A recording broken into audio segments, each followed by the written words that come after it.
महानगरपालिकेच्या निवडणुका सुरू असतानाच राष्ट्रवादीच्या माजी विरोधी पक्षनेत्याचं अपहरण करण्यात आलंय आणि मारहाण करण्याचा आरोप देखील करण्यात आलाय। अजितदादांच्या आमदारावरती हे थेट आरोप करण्यात आले। या प्रकरणी 7 जणांना अटक सुद्धा करण्यात आली आहे।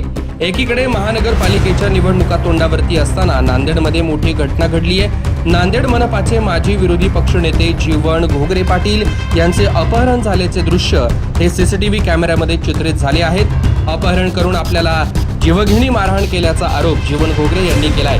अपहरणकर्त्यांनी आपला संतोष देशमुख करू अशी धमकीही दिल्याची माहिती जीवन घोगरे यांनी दिली आहे। या मारहाणीमध्ये घोगरे हे गंभीर जखमी झालेत। आपल्याला झालेल्या मारहाणीमागे अजितदादांच्या पक्षाचे आमदार प्रताप पाटील चिखलीकर आणि त्यांच्या सहकाऱ्यांचा हात असल्याचा आरोप देखील घोगरे यांनी केलाय। सोमवारी दुपारी 12 वाजण्याच्या सुमारास जीवन घोगरे हे आपल्या घरातून कामानिमित्तानं बाहेर निघाले। हडको येथील पाण्याच्या टाकीजवळ त्यांची गाडी अडवण्यात आली आणि त्यांना दुसऱ्या गाडीमध्ये जबरदस्तीने बसवण्यात आलं। नंतर त्यांना अज्ञात स्थळी नेऊन जबर मारहाण करण्यात आली।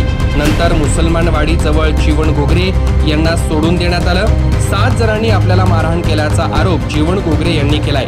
या मारहाणीमध्ये घोगरे यांच्या डोक्याला गंभीर दुखापत झाली आहे। त्यानंतर घटनास्थळी पोलिसांनी धाव घेत तपासाची चक्र देखील फिरवली आहे। या प्रकरणी पोलिसांनी 7 जणांना अटक केली आहे। जीवन घोगरे यांच्या फिर्यादीनुसार 7 जणांच्या विरोधात गुन्हा दाखल करण्यात आलाय। आपल्यावर झालेल्या हल्ल्याचे मुख्य सूत्रधार हे लोहा कंदारचे आमदार प्रताप पाटील चिखलीकर, माजी आमदार मोहन हंबर्डे आणि प्रवीण पाटील चिखलीकर हे आहेत असा आरोप जीवन घोगरे यांनी या ठिकाणी केलाय।